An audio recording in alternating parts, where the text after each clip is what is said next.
Madam President. Senator from Texas. Madam President, I rise today to discuss the growing threats to American national security and to the security of our friends and allies in the Middle East. Under President Obama and Vice President Biden, the policies put in place were a catastrophe for our allies in the Middle East and a boon to our enemies. They boosted the Muslim Brotherhood. Number one on the list is ISNA, Islamic Society of North America. And if you're familiar with ISNA, it's because they are now advisors to President Obama about Middle East policy. This provocative statement created a firestorm last month because of its contents and the author's government role.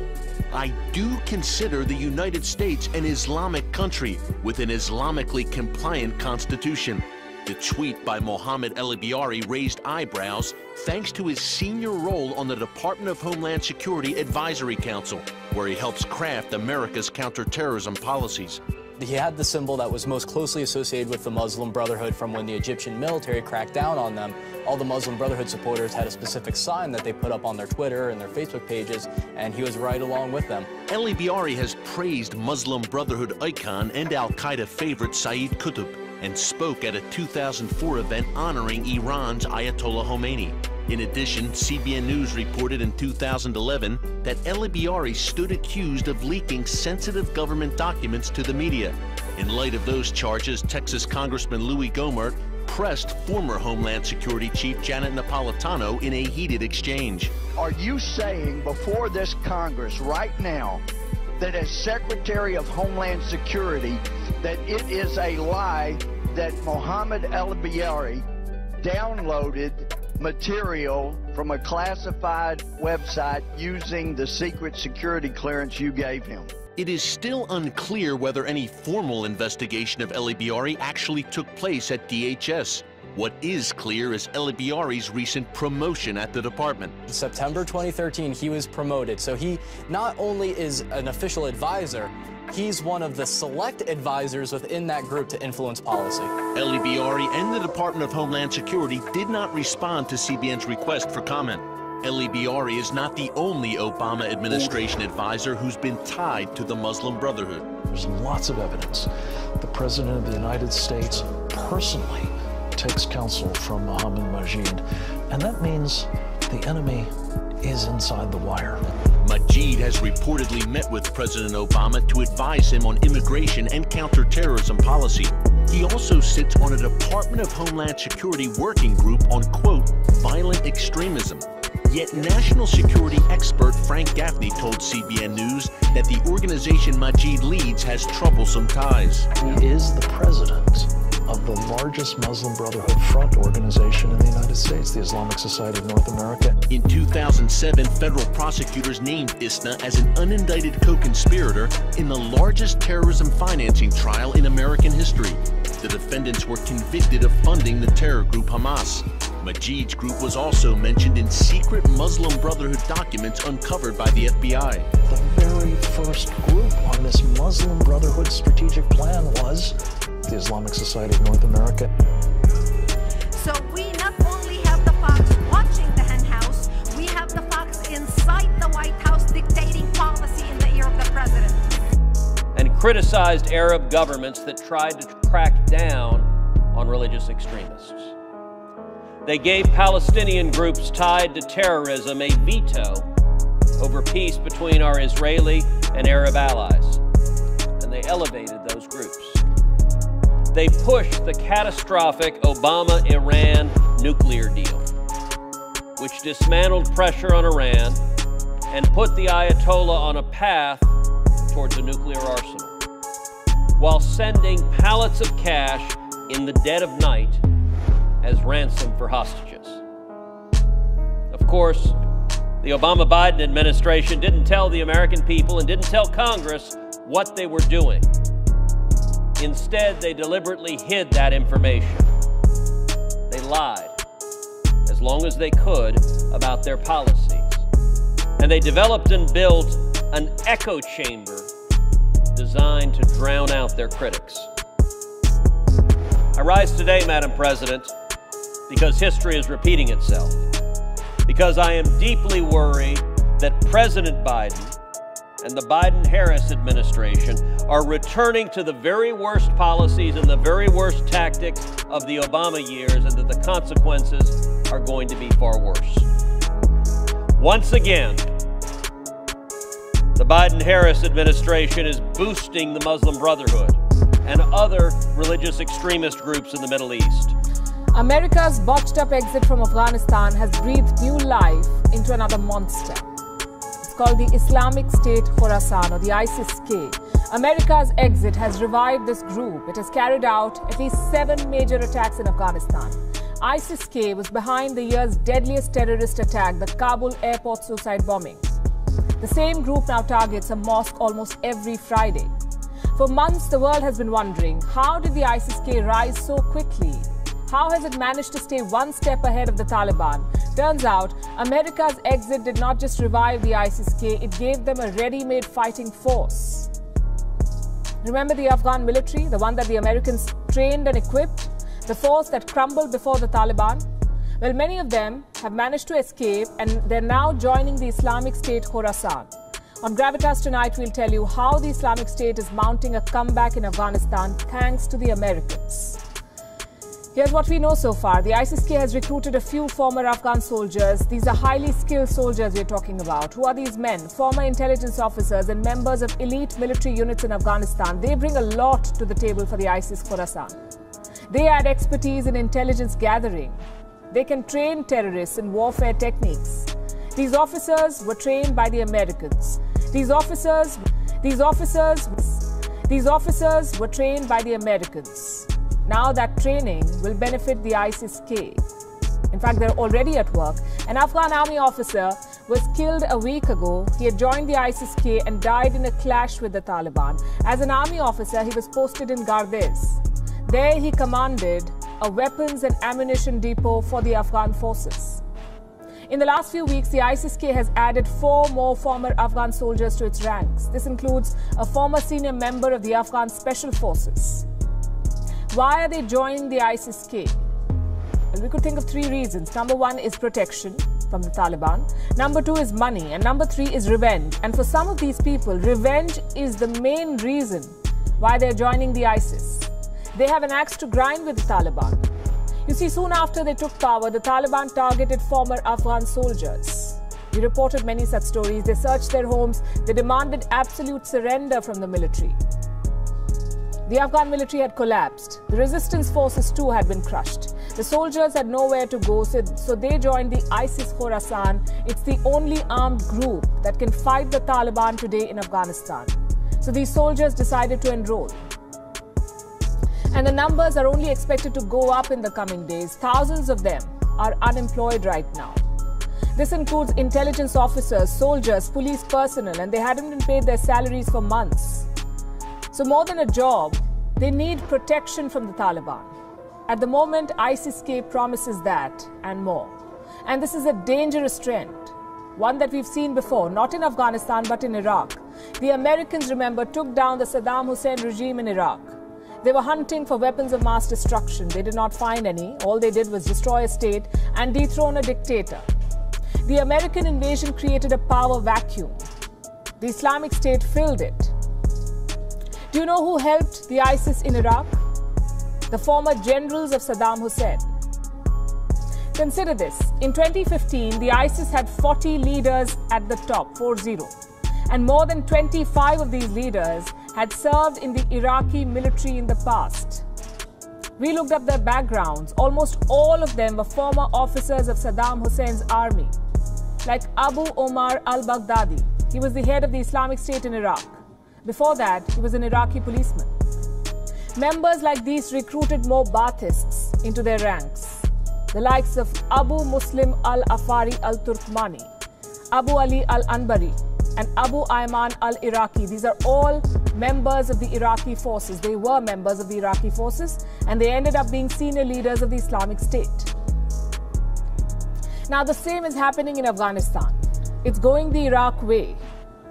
The Islamic State Khorasan is following the very same playbook. The US went to Afghanistan to fight the enemies it created. The US went to Afghanistan to fight the enemies it created, like the Taliban and Osama bin Laden. They've left 20 years later, leaving behind a perfect playground for violence. They've left a ready-made workforce for the ISIS Khorasan. These terrorists then wasted no time. They've launched an offensive to create a new caliphate. The return of the ISIS could pull American forces back into Afghanistan. In fact, the Pentagon says they expect an attack in 6 months. So much for America's war on terror, destroying countries, creating war machines, and feeding terrorist groups. They're elevating the Palestinians at the expense of our Israeli and Arab allies. And they're dismantling pressure on Iran. And once again, they are hiding those details from Congress. They do not want Congress to know, and they do not want the American people to know. Number 2 on the list is the MSA, the Muslim Student Association. Is inside the wire. Extremism.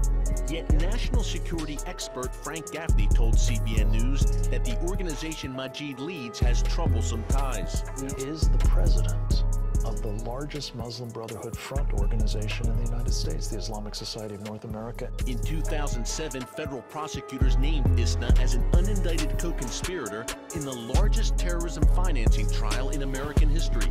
The defendants were convicted of funding the terror group Hamas. Majid's group was also mentioned in secret Muslim Brotherhood documents uncovered by the FBI. The very first group on this Muslim Brotherhood strategic plan was the Islamic Society of North America. So we not only have the fox watching the hen house, we have the fox inside the White House dictating policy in the ear of the president. Number 2 on the list is the MSA, the Muslim Student Association. The Muslim Student Association has more chapters on American college campuses than the Democrats and the Republicans combined. Number 8 on the list is NATE, the North American Islamic Trust. The North American Islamic Trust owns the deed to over 90% of American mosques in the United States. That is a problem. Now, what makes this very important, and I'm going to focus in the last 5 minutes on education, is to show you how they set up every organizations in this plan to destroy America, focusing on every sector of our society. Organizations focused on publishing, organization focused on media, organization focused on education, with the strict purpose of doing sabotage to America from within. And I'm not talking military. We know that ISIS and Al-Qaeda and all the others want to attack the United States and do damage to the United States. As a matter of fact, we in the United States have 150 terrorist organizations right now operating in America. 5 of them are operating right here in the District of Columbia. And our government, and these are the ones we know about. Good evening, everyone. And in some cases, unfortunately, they are outright lying. Madam President, I know that President Biden and his administration is refusing to answer, even lying about their Middle East policies, because I asked them. I asked them as part of questioning Barbara Leaf, the President's nominee to be the Assistant Secretary of State for Near East Affairs. Over the next several minutes, I'll discuss the answers I got back. Ms. Leaf has been and will continue to be at the center of the Biden-Harris administration's Middle East policy.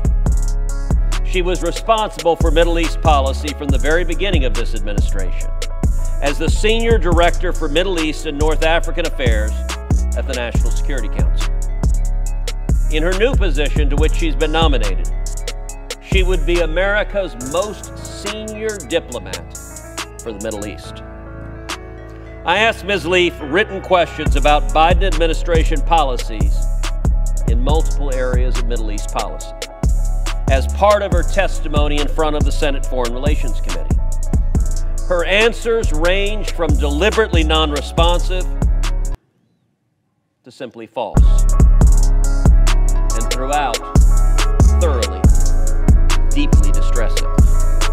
For example, right now today, the Biden-Harris administration is withholding $130 million of assistance for security and counterterrorism from our Egyptian allies, allegedly on human rights concerns.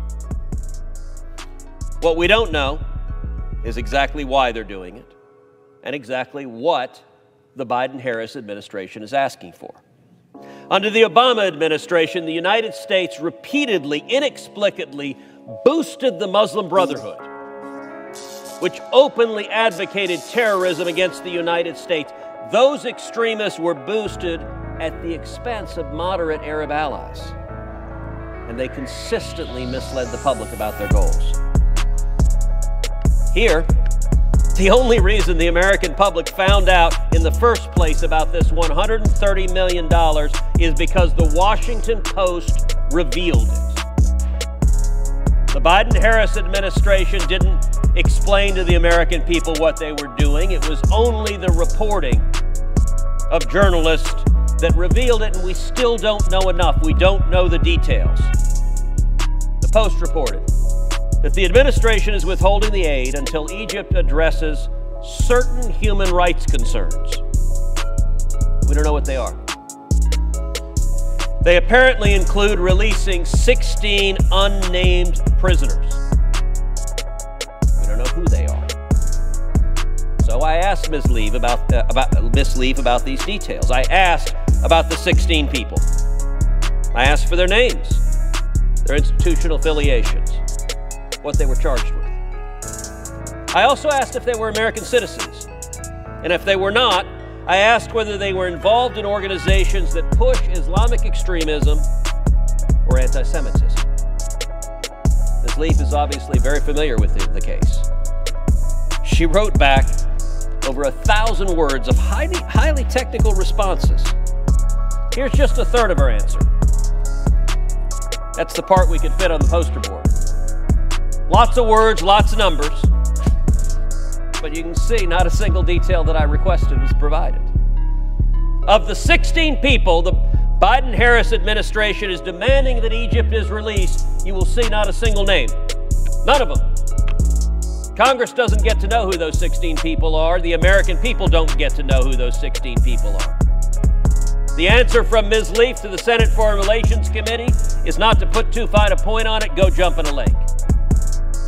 How many of those 16 are affiliated with terrorist organizations? The answer from Ms. Leaf, go jump in a lake. How many of them are American citizens? The answer from Ms. Leaf, go jump in a lake. Why is that? Why is that the Biden-Harris administration is extorting Egypt to release 16 prisoners, and yet they're embarrassed to say who those prisoners are? Well, we do have some public hints about the sort of people that the White House and that congressional Democrats may be trying to coerce our Egyptian allies into releasing.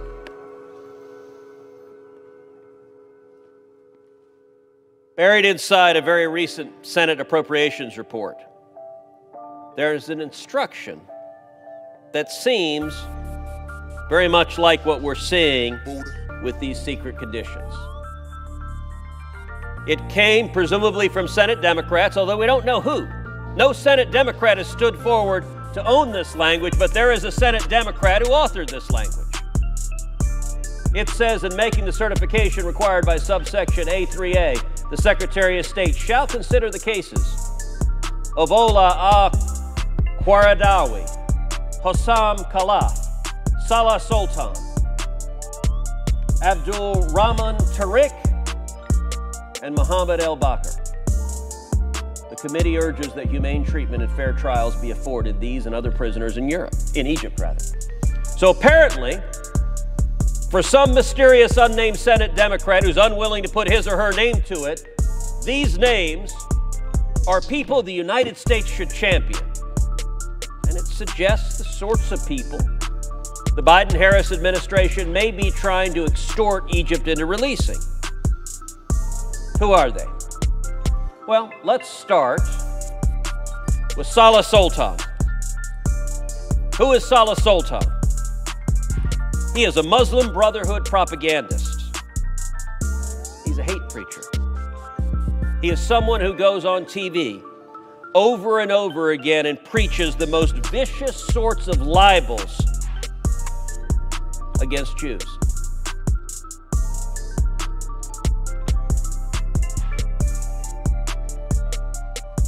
Why are Senate Democrats trying to release vicious anti-Semites? Why are they suggesting, if you go back to the appropriation language, why are they suggesting in the appropriation language that the United States should be fighting to release that anti-Semite and hate preacher? We don't know, because Senate Democrats aren't defending that position, and the administration refuses to answer. Who are some of the other people on that list? Well, you have Mohammed al-Bakr. He was a Salafist youth activist. He was part of the revolutionary youth who started the revolution. And he's been implicated in security violations. How about Ola al-Qaradawi? She is the daughter of Yusuf al-Qaradawi, who is one of the major voices for jihad inside the Muslim Brotherhood. The paper trail on her is deliberately opaque from both sides. How about Hossam Khalaf? He is Ola al-Qaradawi's husband, and he's been allegedly connected to a Muslim Brotherhood offshoot. How about Abdul Rahman Tarak? Well, that's an unknown whose presence has not been accounted for publicly. And yet these names have mysteriously appeared in a Senate Appropriations report. When I asked Ms. Leaf about it, she provided 1,000 words and not a single name. And I will tell you that actually the names on that list are not secrets from Congress. They have been provided to Congress in a classified form. So, Madam President, you and I can go into a secure SCIF and we can read it in the SCIF. We can read the names. You know what we're not allowed to do? Tell anyone what the names are. Why is it those names are classified? They're classified because President Biden and Vice President Harris don't want the American people to know who it is they're trying to release. There's no reasonable justification for those names to be classified. They are extorting our friend and ally Egypt to get 16 people released from jail, and they refuse to tell us who. The American people have a right to know if the Biden administration is trying to pressure our allies to release Muslim Brotherhood extremists, if the Biden-Harris administration is trying to get our allies to release anti-Semites, and if they are, to hear a justification for why. But Ms. Leaf instead simply defies the Senate and refuses to answer. Let's turn now to Israel. During the Trump administration, there was a decision to stand shoulder to shoulder with Israel, which led to an historic flowering of peace across the region. The name and framework for those peace agreements was the Abraham Accords. This was something that the Obama administration said would never happen, and something, unfortunately, tragically, that they were actively hostile to. The Obama administration insisted that Israel would have to make massive concessions to the Palestinians on their sovereignty, on the security of Israel, before there could ever be peace deals between the Israelis and their Arab neighbors. When asked whether there could ever be peace like the Abraham Accords without a prior deal with the Palestinians, then Secretary of State John Kerry said, quote, "There will be no separate peace between Israel and the Arab world. No, no, no, and no." No ambiguity to what they thought. They don't want peace without massive concessions from Israel to the Palestinians. Well, turned out President Obama and Secretary Kerry were tragically wrong, as they were on so many issues. And President Trump demonstrated that to the world. And sadly, President Biden and Vice President Harris have never forgiven our Israeli allies and our Arab allies for that, for demonstrating that with strong, resolute clarity from the United States, unequivocal support of Israel, that peace could be the result. That was an outcome anathema to the foreign policy objectives of the current administration. As a result, there are many in the Biden administration that are enormously, deeply, seethingly hostile to the Abraham Accords. At the beginning of the Biden administration, the State Department even issued internal guidance prohibiting the use of the phrase, quote, Abraham Accords. Those words were verboten. You may not say those words. The instructions were instead to call them the normalization agreements. George Orwell is no doubt looking down from heaven and smiling at the power of language to be redefined. There are no Abraham Accords now, they're normalization agreements. Once again, the only reason that the public knows about this is because journalists revealed it. This time it was the Washington Free Beacon. But the details have never been clarified. After those public reports, the Biden administration was forced to at least partially reverse that policy. They insisted they fully support the accords that must never be named. But it's not clear how true or how broad that reversal has been. On September 13th, U.S. Ambassador to the UN, Thomas Greenfield, gave a speech about the Abraham Accords, in which she stubbornly refused to utter the words Abraham Accords. Instead, following apparently the State Department guidance, she simply used the bland term normalization agreements.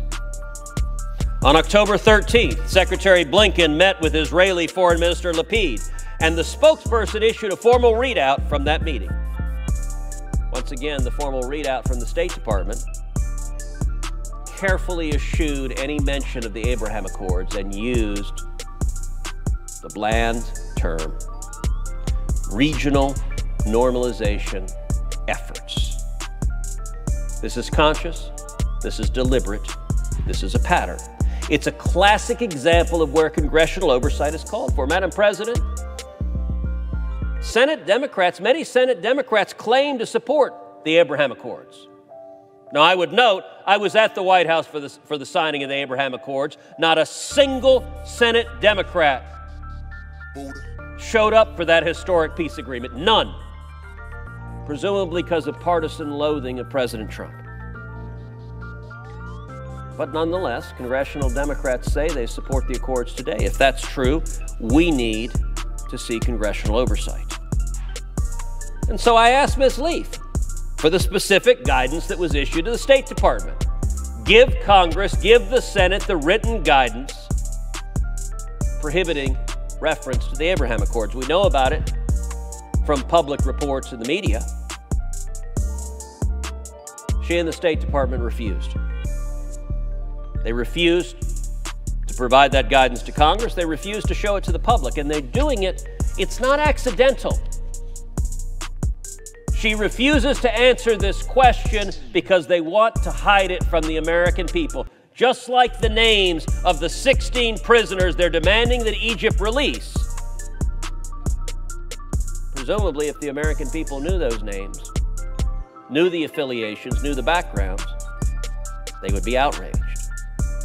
Likewise, if the American people read the written guidance issued by this State Department prohibiting uttering of the words Abraham Accords, then the charade so many Democrats try to play of supporting those accords would be that much harder to maintain.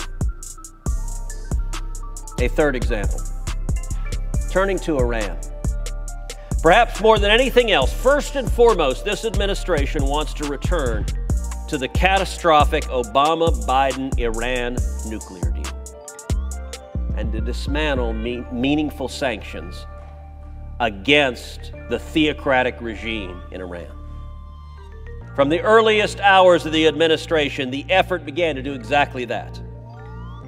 As part of that push, the administration has quietly, and sometimes secretly, reduced pressure on Iran and released frozen Iranian funds.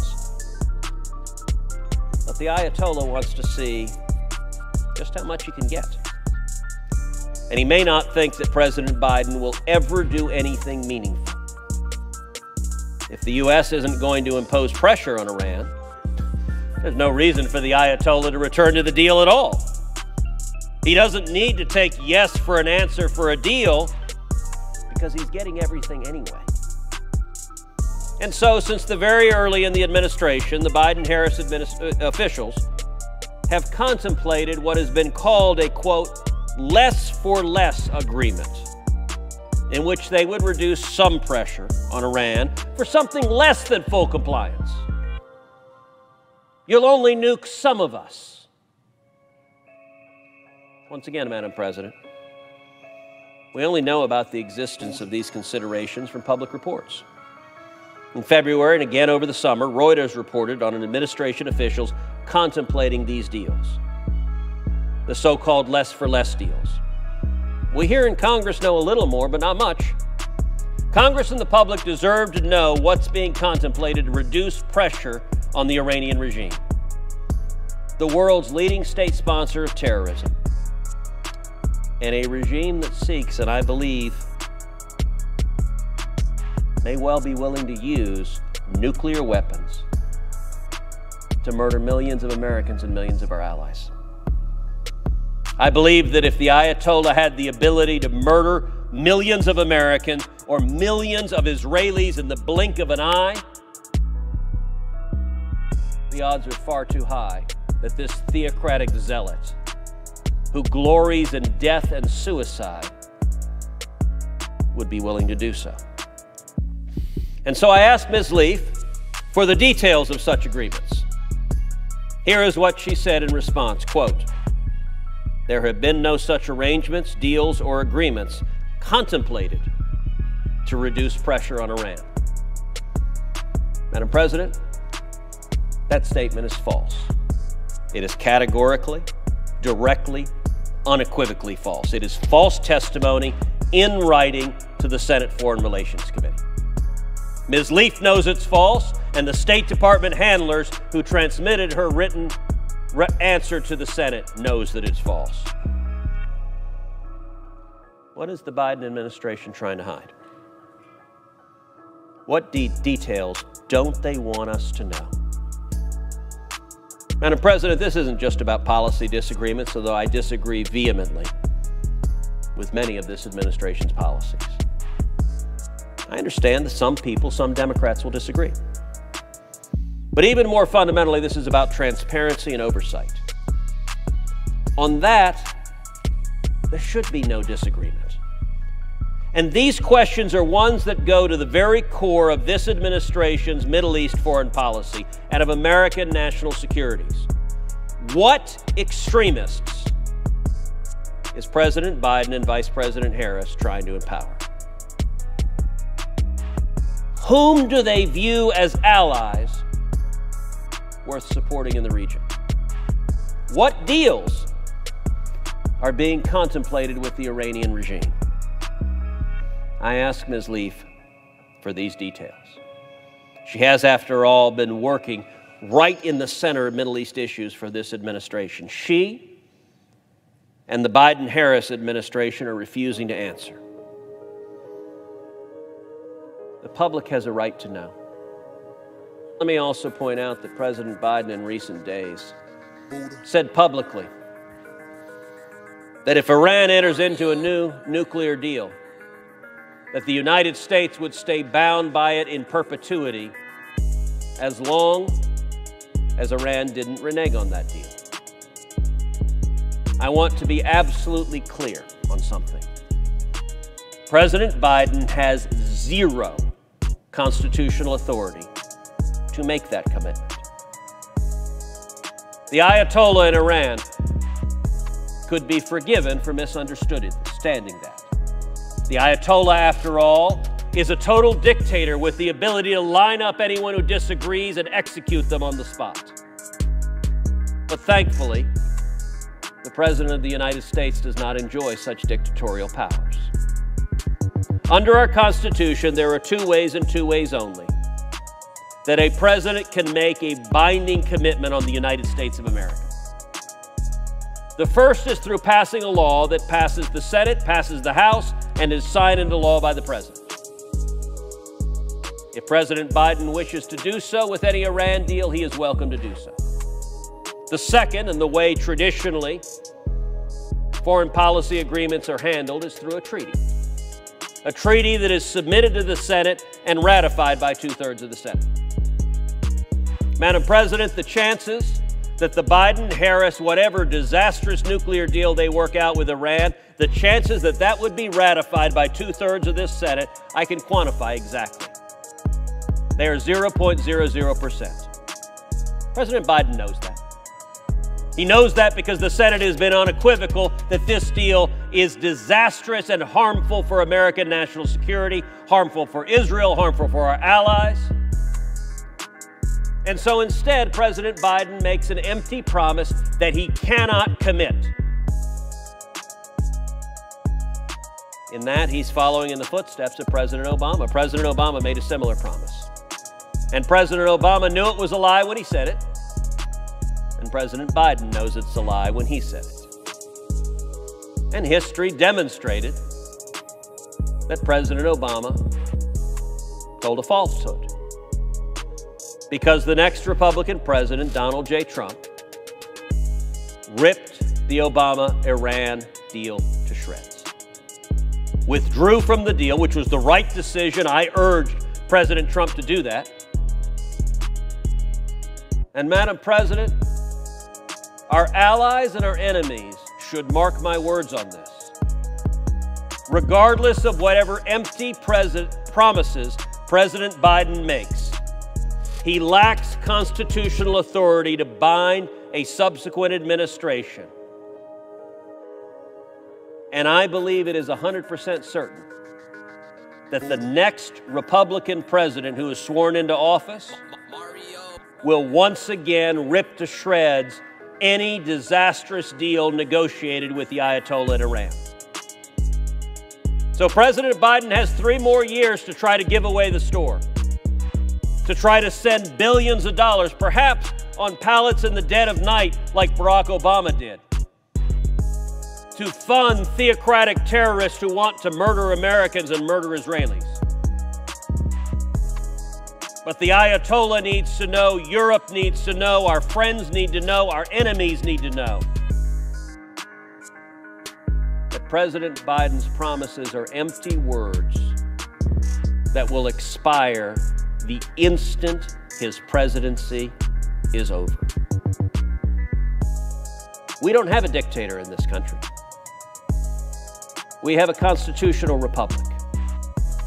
If President Biden wants to bind subsequent administrations, he can negotiate a treaty, submit a treaty to the Senate, and get it ratified. But he doesn't have the votes, and so instead he makes empty promises.